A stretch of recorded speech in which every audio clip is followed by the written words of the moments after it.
All right, Lucy, thanks very much for joining us.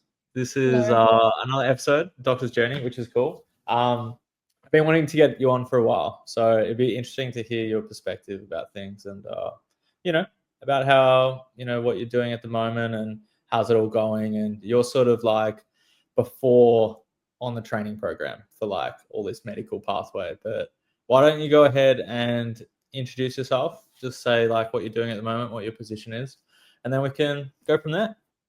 Yeah, so I'm Lucy. I'm PGY5. Currently working as a Gen Med registrar. And then in terms of my training, I'm on the ICU program, so on the way to becoming intensive care doctor. Wait, I didn't even know you were on an ICU program. I know, I was like, oh, this doesn't sound like me. Oh my god, I just thought you were doing med regging, and I didn't No, even. no, so surprise, plot twist. Oh my god, plot twist! Wow, this is good. This Yeah. feels like this feels a I'm gap. Yeah, I'm masquerading as a med reg, but in secret, I am actually ICU reg. You're a secret ICU reg. Oh, I- this is cool. And what do you mean? It's not interesting. You've got an interesting pathway now. I don't know yeah, anything about ICU. you'll find out. So, when did you get onto the ICU program? So I started the ICU program officially last year, so as a PGY4. Um, uh, it's a pretty straightforward process compared to a lot of other programs. But essentially, it's just like you apply to the college and put forward a CV and things, and have some references. Yeah, so start of last year is when I got on. That's cool. I feel like you don't hear of many people, at least I don't, that want to do ICU. Like it's always like anesthetics. You hear about a few people doing ED, but like I don't really know that many people apart from you now. I didn't even know you did it or on ICU. But I guess like when did you sort of figure out that was sort of the direction that you wanted to go in? Yeah, it's true. I feel like it's less common in the crit care streams for people to want to do ICU. But what I've noticed recently, I think it's becoming more common for people to choose ICU like earlier on, whereas I think traditionally it used to be something that people like fell into later in their career.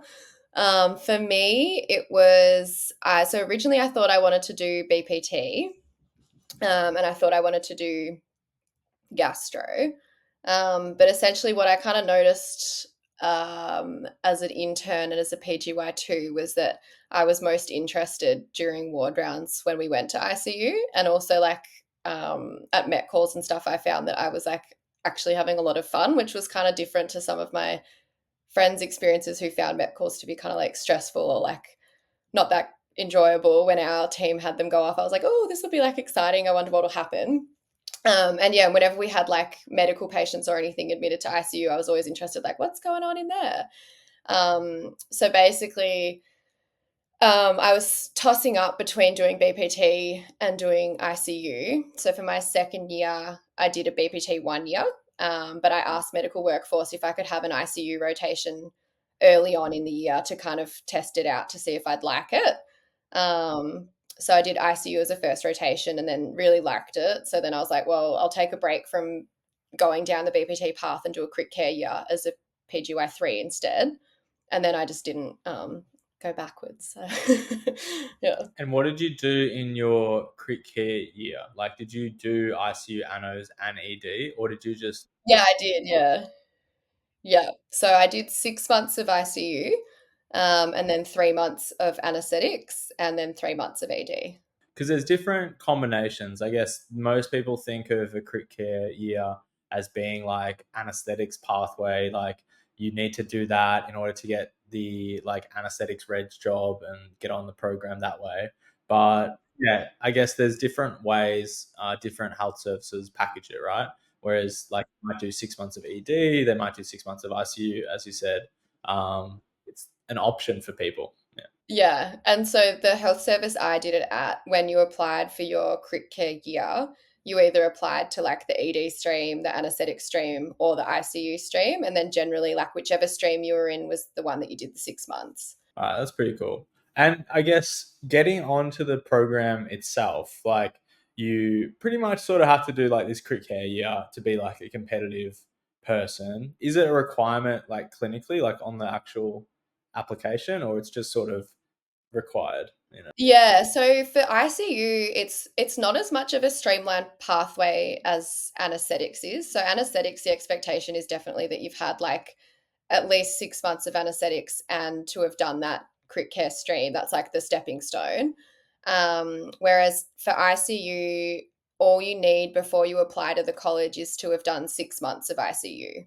So it could be through a crit care stream, or it could have been like 3 months as a PGY2, 3 months as a PGY3, but you could be coming from BPT, Surge. Like there's no defined pathway, it's just an experience thing. And I guess talk us through like that whole application process because, as you said, it's its own college. Like you need to have like a bit of time in ICU. But what about everything else? Like, what's is there? Of course, there's references, but then is there research? Is there exams? Is there other stuff you sort of do? Yeah, so it's essentially a points-based system, and then as part of your like application, there's different sections on your CV that you can fill in to get points, which is kind of similar to other programs. So part of that is fulfilling like the basic criteria of having done the 6 months of ICU. Then there's points for like academic performance. I think I can't fully remember everything. You get points for research, points for having been like rural, I think. Um, and then like if you've got prior degrees or anything like that, then you can also put that on there. Um, and courses I think count as possibly as well. Like if you've done further education, I can't fully remember if that actually counts towards it. And then in terms of other things, you have references. And I think different to other, I'm not sure if other programs are the same as this, but you need to have two references from fellows of the college, and then one reference needs to actually be from a senior nurse, so an ICU like ANUM or NUM, which is interesting. There's no interview part to it, it's just sort of an online application. When I applied, there wasn't an, I think maybe you had to do like a statement letter. I can't remember. Now they've introduced something which is like a situational judgment test, which they were doing like a prototype version of it when I applied. So we still did it, but it didn't count towards our application. But now I think that's part of the application process is you need to do a SJT. And then in terms of exams and things like that, that all comes after you're in the training program. So it's not like a requirement to get on. That is super interesting because like every college does it a slightly bit different, but I mean that's the most unique I think. Like there's no interview, there's no like prerequisite exam. There's some like sort of vague points thing. But did you like do much like prior like education, or did you do many courses and stuff? You've maybe done a couple. Yeah, I had, but not specifically with the view of getting into the college. Like I'd done it more as part of getting ready for jobs and like preparing myself to be a reg and that kind of thing. So I'd done like pretty standard stuff. Like I did the basic course. I don't know if you've heard of that, like an ICU introduction course. And then I did ALS too. I did a peri-op medicine course at Monash, and then what else did I do? I feel like I did something like ultrasound or something like that. But none of that was really like, it's not the same as other places where I feel like there's everyone competes and has to like fill in these boxes and spend heaps of money on courses and things. um, yeah, I think the thing that I've noticed with ICU is like I feel like different training programs have different bottlenecks. And like for example, with anesthetics, the bottleneck definitely seems to be getting the experience prior to getting onto the program, and that's like and getting really good references. And I feel like in ICU, at least when I applied, getting into the college was less of a bottleneck, and the bottleneck sort of comes after with exams and waiting to get certain like rotations ticked off and things. What do you mean, like the rotations? Like, So as part of it's kind of part of your training program in ICU is you need to do like, for example, a year of medicine, which is why I'm doing general medicine at the moment. But you also need to do like a year of anesthetics, and that can be quite difficult to wait around and get your anesthetics rotations. You need to do 6 months of pediatrics, which can also take a bit of time. So there's like different sort of things. And then the main one is really like with your training, your ICU time doesn't really count until after you've passed your primary exam. And passing the primary is like quite a significant bottleneck. So it's kind of like, yeah, does that make sense? So it's like once you're in, it's not as rigorous. Like I'm sure it's still probably rigorous, but it's not as like hardcore as getting onto like set or anesthetics or anything like that. It's sort of like the challenges come after you've started. Yeah, it's an interesting way to do it. I don't know. I feel like it's all sort of a bit like everyone's unique in the way they do things, but that's like super interesting. I really don't like that you don't have an interview. Like I think that's a good deciding factor. Um, Yeah, it's interesting. I guess my understanding of it is that it's not as competitive a program to get into. So, and I think maybe that's why they're starting the situational judgment test. But like an interview process would be, I would think it's like a pretty standard sort of thing. But do you think so? yeah, yeah. The online application and a little statement letter. Please hire me. Yeah.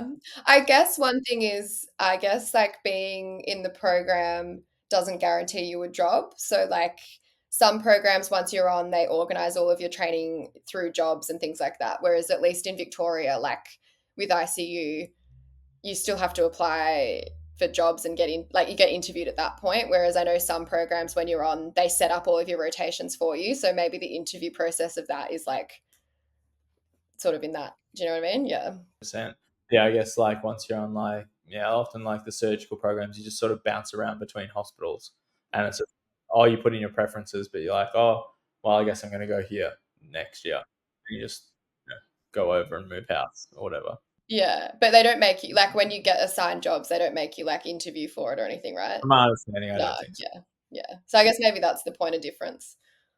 Yeah, it's pretty interesting. So you got onto the ICU program last year, correct? Yeah. Yeah.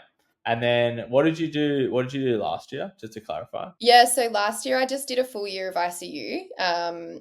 So at two separate health services. I was employed at one and I rotate. I don't know if we're allowed to say where we're working. I probably won't. I usually don't. No, I won't. And then if some people, do, I just sort of edit it out. Cut that. No, so I did 6 months of regging at a more peripheral hospital and then 6 months of regging in a city hospital. Yeah. And how do you find it? Like, I mean, regging, you're on the program, you're expected to like know stuff. Yeah. Um, so I think the thing with ICU, like the jump from resident to registrar, I found to be really significant. Like, because there was a like way more responsibility going from being an ICU resident to an ICU registrar.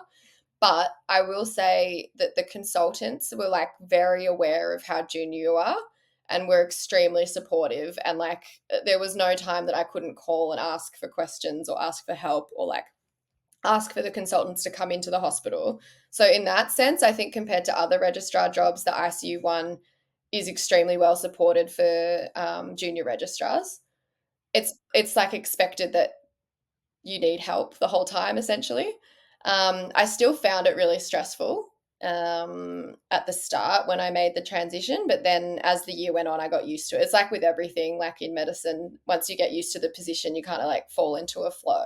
Yeah, it's just sort of reps and then getting comfortable doing the same thing. And then it's like, well, you just eventually become like, you start off being terrible and then you become not so terrible and then you get Semi-competent. Yeah, exactly. And then the other thing is so like in the bigger city hospitals as a junior registrar in ICU, you still have some responsibility, but you're not like a huge decision maker. So you're kind of like helping to manage the juniors, but it's not as stressful as a position as being like an ICU registrar in a smaller hospital. Yeah. because it's pretty much like you and then the consultants who may not actually be there overnight. Correct, correct. Whereas bigger hospitals, it's like you've got consultants, fellows, senior registrar, multiple junior registrars. So you're not like you're not on your own at all. In the bigger hospitals, like the metro ones, is there consultants on site overnight, or is it more like ED and Anos where it's like there's a reg on site and then there's people on call? Like, Yeah, it depends on the service. So some hospitals are structured to have a consultant on site, but the majority do not have a consultant like on the floor or at the hospital, but they'll be like within a certain time frame away. I guess what are the main sort of things that you had to like take responsibility of as like an ICU reg rather than like the resident? Like, what was the major things that you had to like step up and do? Is it more like procedural stuff or more decision making and, discussions with family, difficult ones? Yeah. So definitely more decision making. So as a reg, you do a lot of the workup, like take the initial referral, do a lot of the workup, come up with a plan, and then call the consultant, which you don't really need to do as a resident. Like that, you're more following instructions as a resident and like doing paperwork and sort of like the clerical stuff. From a procedural point of view, ICU is actually really great for residents to get procedural skills. Like I actually not did more, but like would have done very similar things as a resident as I did as a registrar. That being said, I was really keen as a resident, so I kind of like pushed to do a lot. The difference with procedural things between resident and reg was like doing some intubations and like doing things like trackies and things like that, which I definitely wouldn't have done as a resident. And then other things, so definitely family discussions. Like sometimes the consultant will still lead those, but as a reg, there's definitely expectation that you kind of are the first port of call for a lot of discussion with family. Um, and like a lot of things like goals of care and things like that, I got heaps of experience like as a reg doing that. I think that's a good point to like sort of branch off because goal of care is a really tricky one for like first time players. Just getting out of med school, they often just don't know how to breach it. I sometimes struggle with some people if you hit a roadblock and you're like, well, I want this, and you're like, I don't think you need this type of care. It would be suitable for you. Probably had heaps more experience than me. What sort of like main like sort of go to tips or I I think the thing I would say as a go-to tip is to find someone who you've seen do it and you've thought, wow, they actually did that really well. And often that can be in something like, say, there's a family that disagrees and it's difficult to come to an agreement between sort of the medical team and the family, and it's gone on to like a bit more of a discussion. Maybe it's been led by a consultant. If you follow the way that they approach it and kind of model yourself off of them, that can really help. So personally, I had a role model situation where they kind of, instead of plunging like cold turkey into the, what do you want? Like, do you want full resource? They actually approach it by talking to the family first, saying like, hey, like I want to get to know a little bit about you.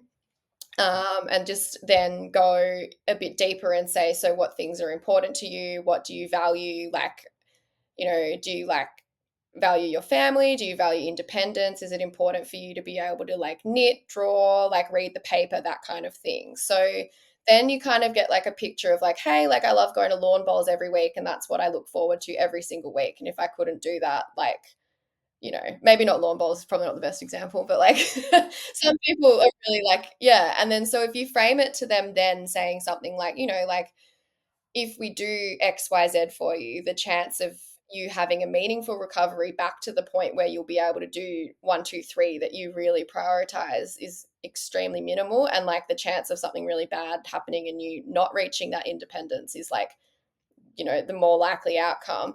When you frame it to people like that, it can help sort of adjust their expectations and their understanding, because I think at the end of the day, like the general public has a really poor understanding and knowledge of what it means to be resuscitated or in ICU, not just like the initial insult, but then like what it means to be stuck in ICU for a couple of months. You might be in a couple of weeks, you might be in rehab for a couple of months. Like people kind of see it to the point of CPR and nothing beyond that. So I think it can help to sort of frame it from that point of view. It's not always necessary either. Like, and the other thing I find is we probably don't get taught how to approach it very well at uni.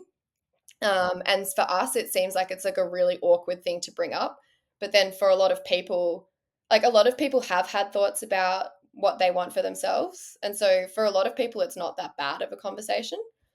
And then I guess at the end of the day, there's always going to be times where it's really difficult to come to an agreement, and there's nothing wrong with sort of documenting like the medical decision, documenting that there's been a discussion with the family and it's not like we're not seeing sort of eye to eye or it's not the same, and then saying like we need to explore it further. And then at that point, that's where consultants kind of need to also be involved if it's you've genuinely given it a crack.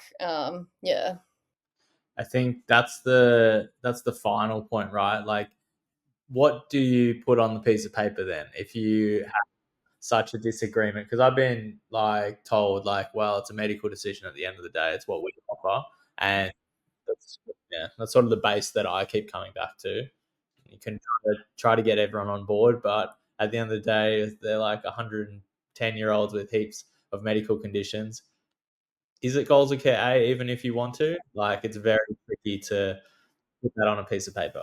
And again, I feel like this is something that we don't get taught particularly well. Like, if you ask five people at handover in a room, like, whose choice is it, like, what gets documented, you can get four different answers. Like, a lot of people think it's down to the family. And, like, in Victoria, technically, it is like a medically driven decision. In an ideal world, you want everyone to agree. But at the end of the day, like what you put on the paper should be what you think reflects the best medical decision for that person. It can be a bit tricky. Like there's definitely some nuance to it. And even in ICU, like with the consultants there, you can have these huge discussions that go for like, between treating teams, like home teams and the ICU team, there'll be discussions, like disagreements there with certain patients. And yeah, so. It's like, and as soon as like there's just this sort of gap between the family, you get a vibe, and you're like, it's very tricky. But sometimes a patient comes in, you're like, you goals are care A, like you don't need. Would you discuss it with every person, like because sometimes it's an obvious one, right? Yeah.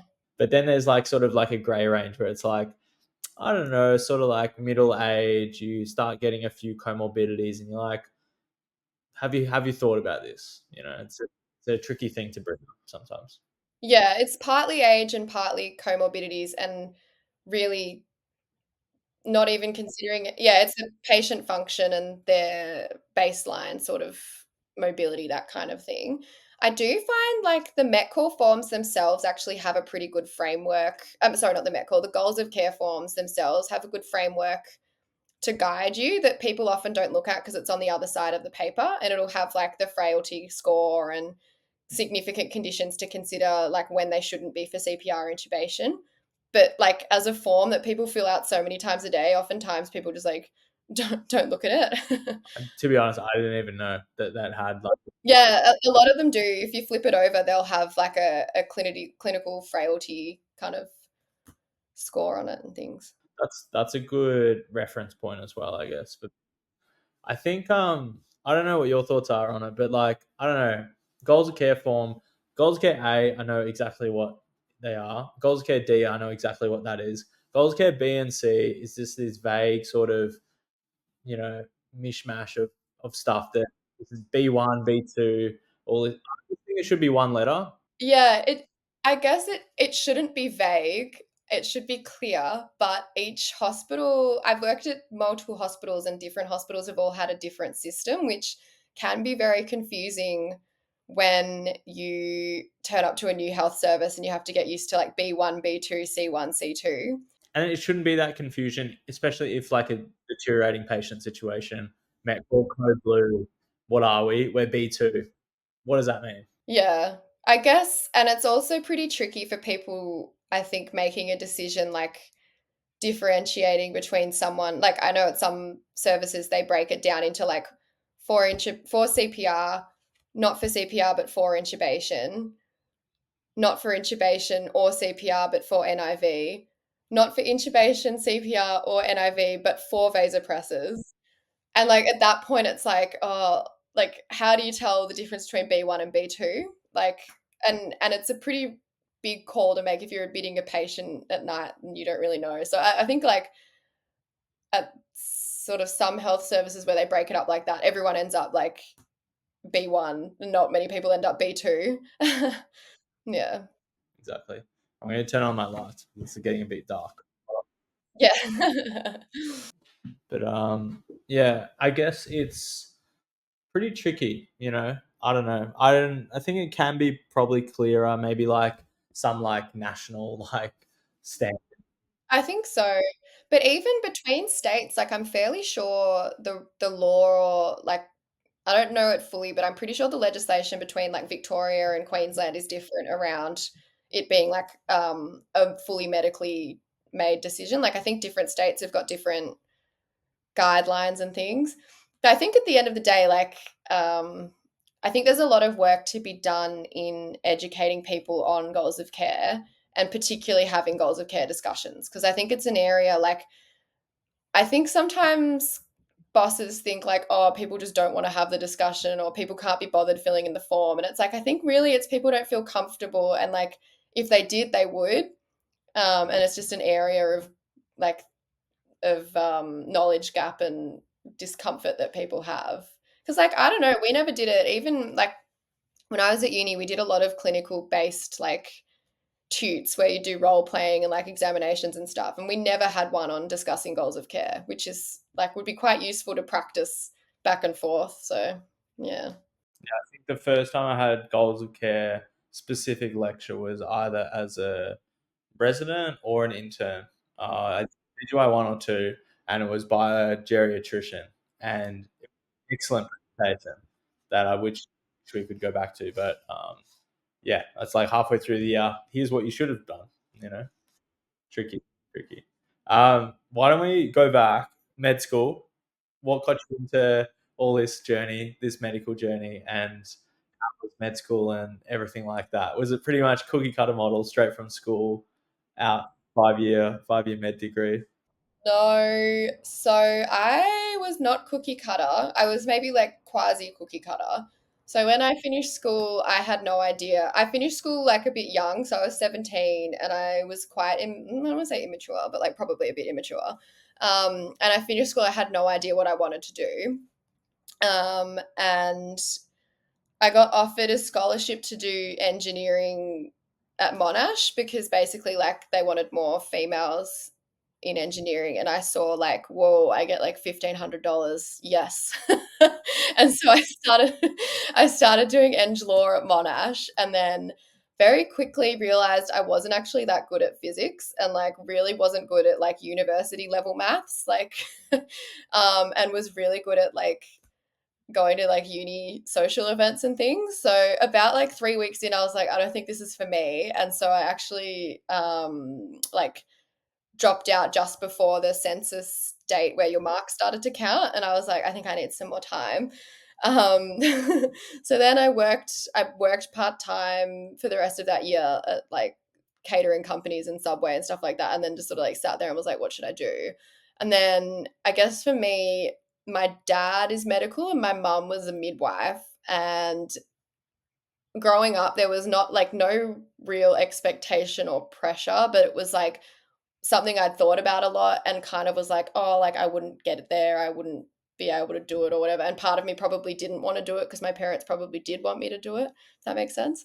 But I was like, oh, I'm interested in, like, health sciences and biology and stuff. So I did biomed at Melbourne Uni as a undergrad.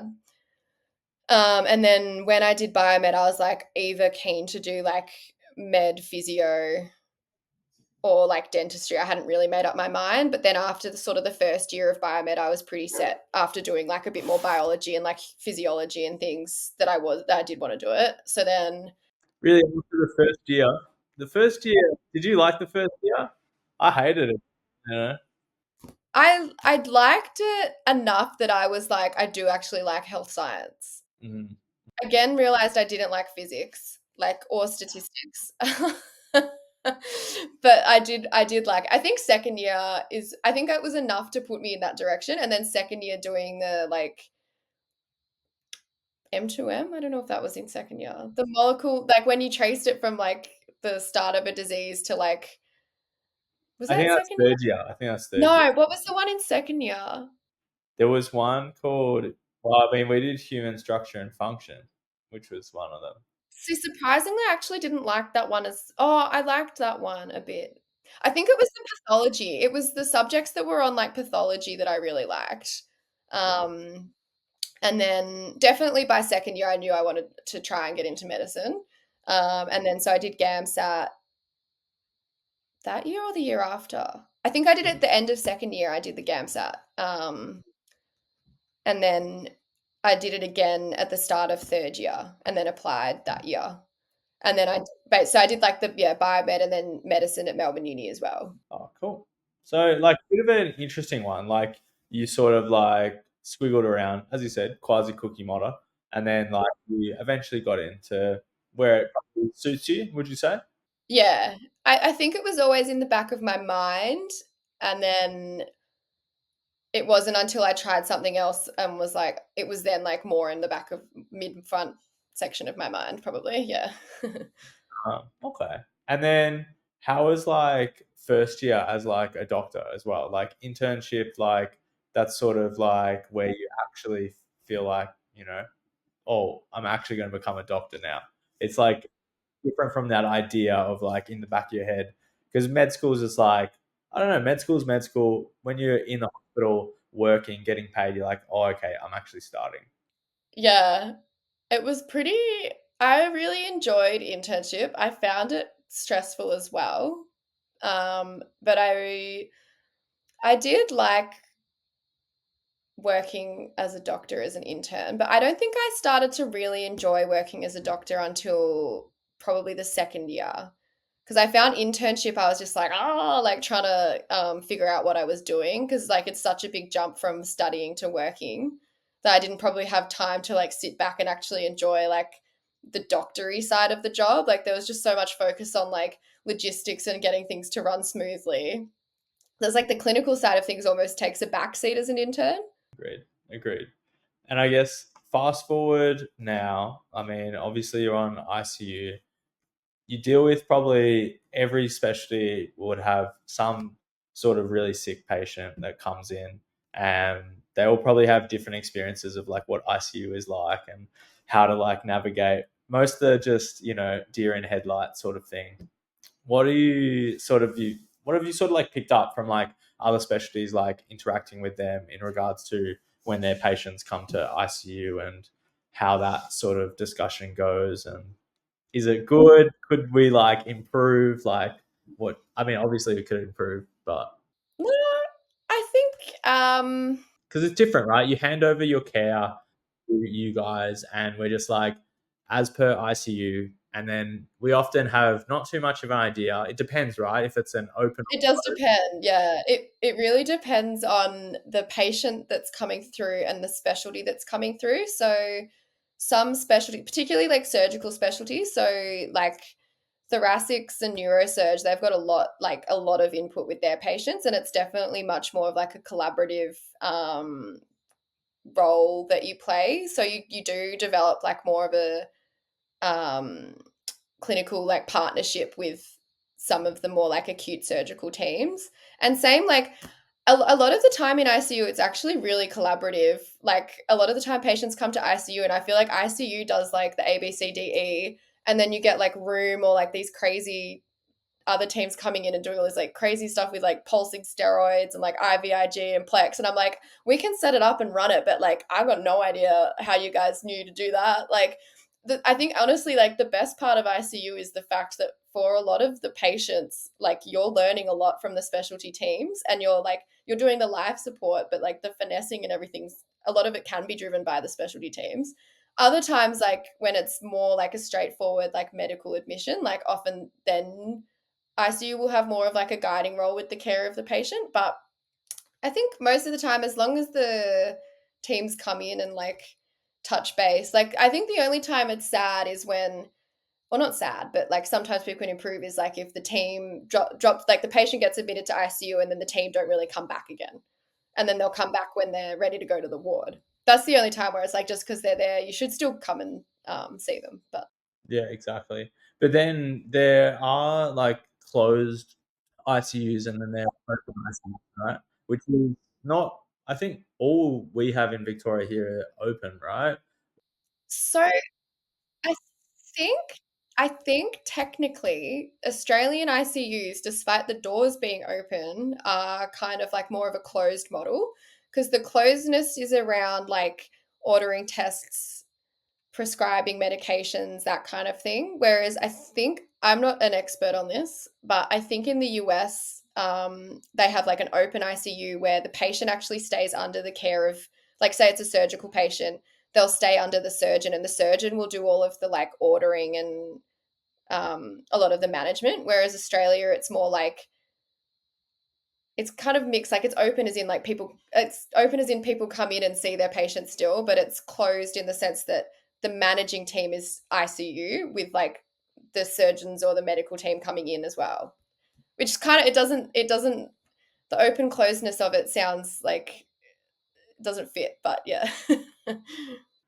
What are the like main like maybe things that people don't really know about ICU that maybe they could know just as like a basic like junior doctor sort of level? I mean, you don't need to do like a full introduction to ICU stuff, but I think there are a few basic things that maybe you should know as a junior doctor.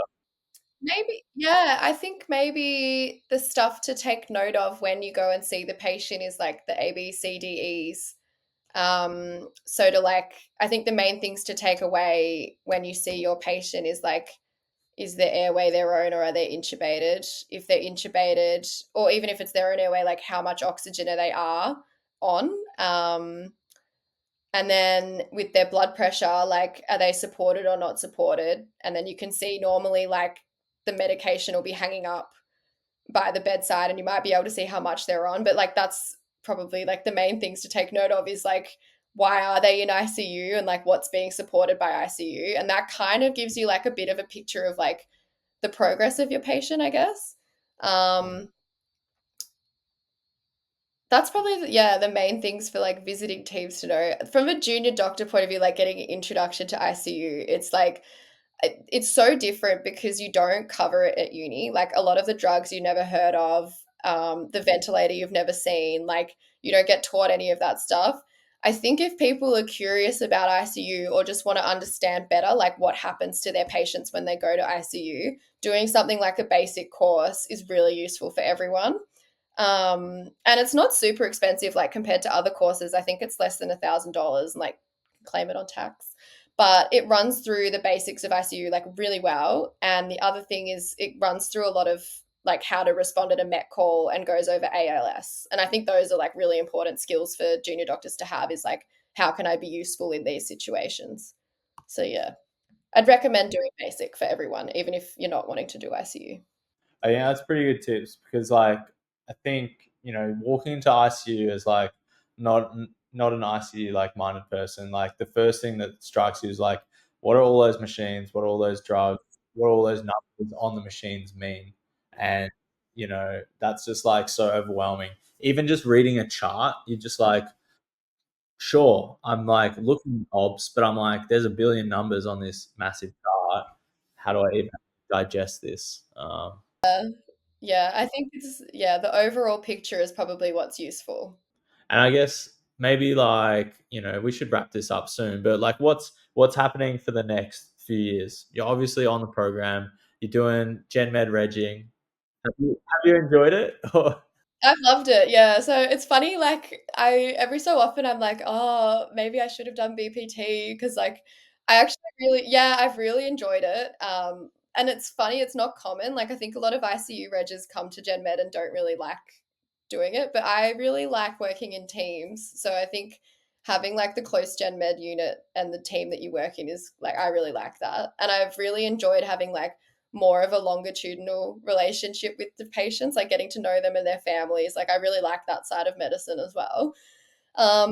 In terms of what's next, so I did my exam, my primary exam earlier this year, so that's done. And then essentially I've just got, yeah, yeah, which is, that was honestly, it was, it was the worst part of my life ever, was studying for those exams.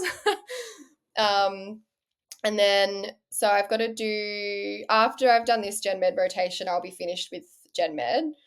And then I'm doing 6 months of anesthetics next year and then another 6 months of ICU. And then after that, I have to finish trauma, peds, more ICU, and a bit more anesthetics. So I don't know how long it will take. That's the thing. It's like, it could be, just depends how everything lines up, but it's not like a straight course like some of the other specialties are. It can take like 6, 8 years from this point. So Got you. yeah. And there's like a Viva or some sort of, other. Oh yeah. Yeah. Yeah. So there's a Viva component to like the primary and the fellowship exam. So the primary is two parts. The first part's just written. Then the second part is like a 10 station Viva, which goes over a day. I think it's now goes over 2 days. And then the fellowship exam, the part one again is a written. And then the part two is like a hot case viva, which is where you essentially, I think, I don't know again the details, but you go and you see a bunch of patients, like real patients in an ICU, and get examined on like your management of them and like what, yeah. So it's pretty stressful. Yeah, very intense. So It's like people like 10 people watching you operate or do a surgery. Yeah, it's like oh shaking. yeah, exactly. Yeah. Or like the BPT, like long cases, and just like, oh, so much. So Yeah, I think I held a briefcase for someone. One. Oh, very very nervous people. But yeah, yeah. okay, that's good. So it's a bit like choose your own adventure, tick off these like rotations, then fellowship exam at the end. Yeah. And you can do the fellowship exam before you just have to have done like I think 2 years of ICU post primary before you can sit your fellowship. And so some people choose to do the fellowship exam before they've done all of their like clinical rotations, and then some people choose to do it like right at the end, just personal preference and things. It seems like a bit of a hidden gem, right? This ICU, I don't think, as we said at the start, many people sort of think about it as an option, but maybe it's like, you know, I don't know what you think about like the end of the line for ICU in terms of like consultant life, because the way I see it is like this is like a lot of like ward rounds and difficult discussions and you know I don't know how you sort of view it or what the future of like ICU consultant, if it's going to change much or Yeah. It's it's funny. So the consultants, from my experience, actually spend a lot of time like off the floor. So their clinical time, they do have like obviously long ward rounds, and there'll be 2 ward rounds a day. But a lot of the time during the day, the consultants are off the floor doing like non-clinical. So a lot of them are like heavily involved in research, heavily involved in education. There's like a lot of flex. This is one of the things that attracts me to ICU as well. Is there's a lot of flexibility in like what you want to do with your career, and it's like quite encouraged to sort of expand beyond just being like a clinical physician type. There's like people will be on like ethics committees or they'll be involved in like clinical governance, that kind of thing. So I think the downside of the consultant life is probably a lot of like nighttime on call. That's probably the thing not to look forward to, which is the same to be honest for any like acute specialty. fair enough. I think that's like it's not a bad way to do it. I feel like I look at other crit care specialties and like ED consultant. I don't sort of I feel like you're a lot of bed managing sort of flow of the department where you know I mean every specialty has their own sort of like Correct. Yeah. I think yeah, the consultant job can vary a lot depending on what you're interested in, and what you want to do in. So in ICU, yeah, it's just like a lot more flexibility, I think. Whereas like yeah, with ED, it is I feel like it's a lot of people management and flow, like you said, and like managing a whole department. And then with anesthetics, it's obviously, I feel like they spend a lot more time like clinically doing cases and things like that.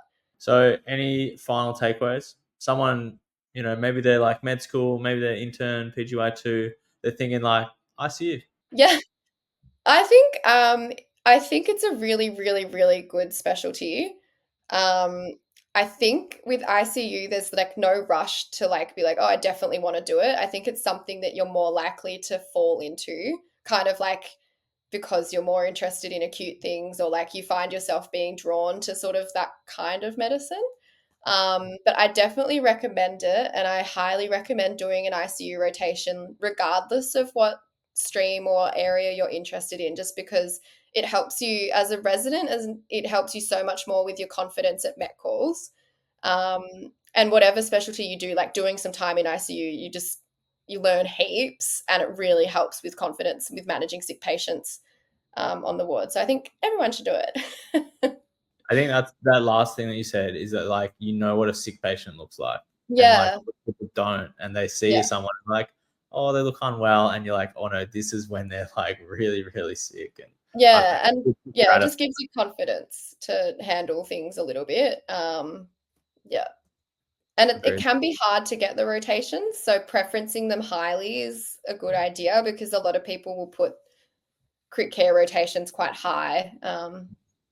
So sometimes you have to sort of um, sacrifice like another rotation that you might be keen on by preferencing it a little higher. Yeah, yeah. Oh, that's really good.